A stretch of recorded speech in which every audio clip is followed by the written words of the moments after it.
If you are looking to learn the art and secrets of competition barbecue, the guys here at Carolina Pitmasters have that scoop. Check this out. And you get it as early as you can, and then you start looking at what you're going to do to it. Now this is a pretty nice hog. Burbot just did okay with it. It's a little heavier than I wanted, but it's okay. It's a little long in the legs. That won't bother me any. My cooker's big enough to be able to handle it. But it's kind of a mess, you know. You really didn't do a good job of trimming it up. If you're going to cook where you're going to show a hog, you spend a lot of time taking all the stuff and making all the loose ends go away. That's the first thing you do. Make all the loose ends go away. And Carlos has been kind of picking up the loose ends here while I've been talking, I'm sure.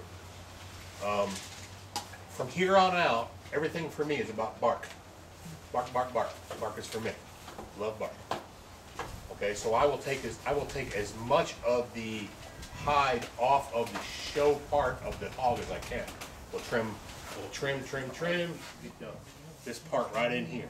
The reason it's the hardest part to get done is because the crown of the spine is sitting right here. So if you're not, even if you are or you're not presenting the hog, if this is the spot that's going to give you problems, then why would you want to deal with it? You wouldn't, right? So you find a good spot, and I usually just kind of wiggle the bones around until I find a good spot where it's broke. I'll put my knife in, and I'll wiggle it around.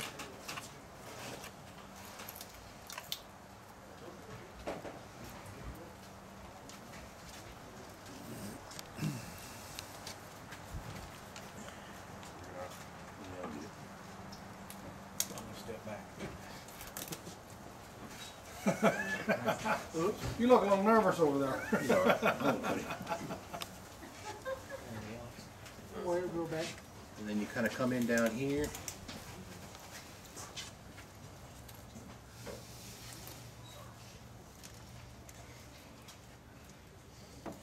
You follow that through.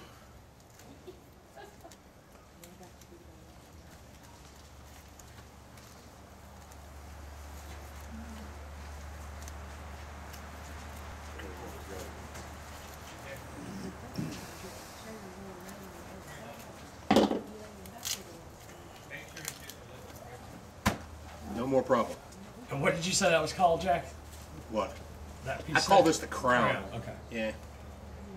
That's what I call it. And we kind of want to do the same thing here. And get rid of that piece. Now, I've fought with this piece for a long time, gang. Because while it's cooking, this is the piece that I put a thermometer right in down under here. And this is the part that wouldn't go, wouldn't go, wouldn't go. I'd be forever trying to figure out how to get it to go. How wide is it? That's 30-inch on that end. 30 inch. Yeah. He's been running a good bit, so he's a little bit. It's got long legs on front. About 37 there. 37, 38. 38.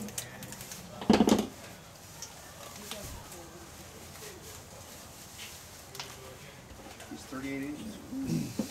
30 and 38. Well, y'all trust each other a lot, I guess. Is that spine? Just taking the loose ends off, no big deal. I always dig in here and get the spinal cord out because I don't like to eat spinal cord. I don't think anybody else does either. So I kind of take my time and get it all out of there. Not too appetizing, No.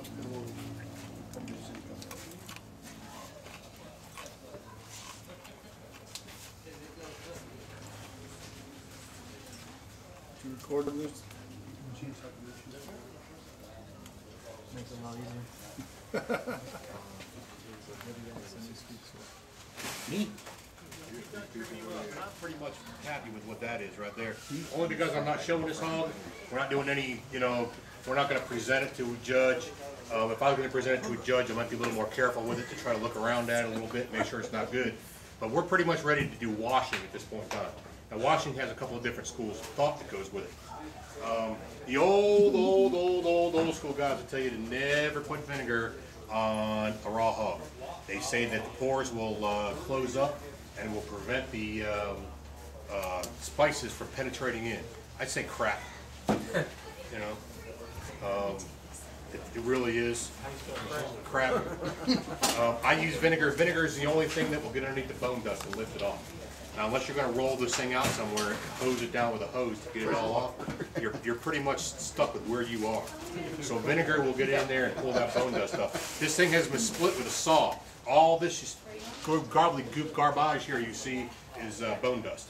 And we don't want bone dust. Bone dust tastes bad, especially if you're a judge. Bone dust tastes bad. So I'll take my handy dandy vinegar here, and everybody has a little bottle of vinegar in their little kit over there, and that's what it's for. And I just pour some right on there and get it on in there like that.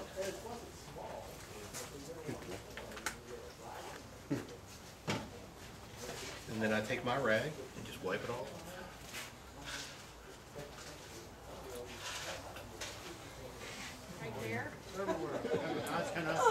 Right there.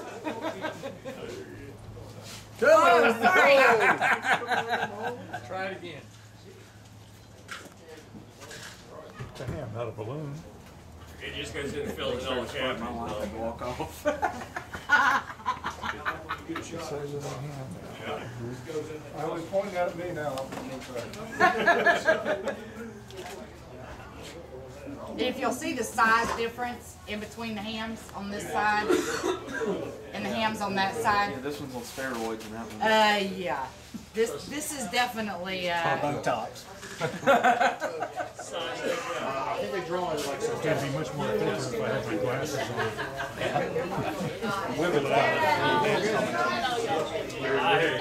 Same old as okay. There you go. Gary and I are old friends. Fantastic.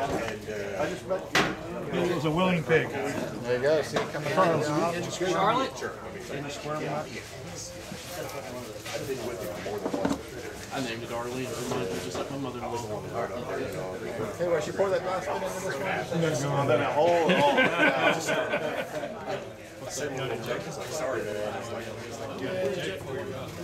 Right across the street. That's why I talked to Bill about it last year. They 100 and something for a family and 65 for individual. 140, 35 to 40 per family. Cheap. Yeah, that's why the competition's so good. There's a bone in there. That pond is full of. Just finish that out. Okay.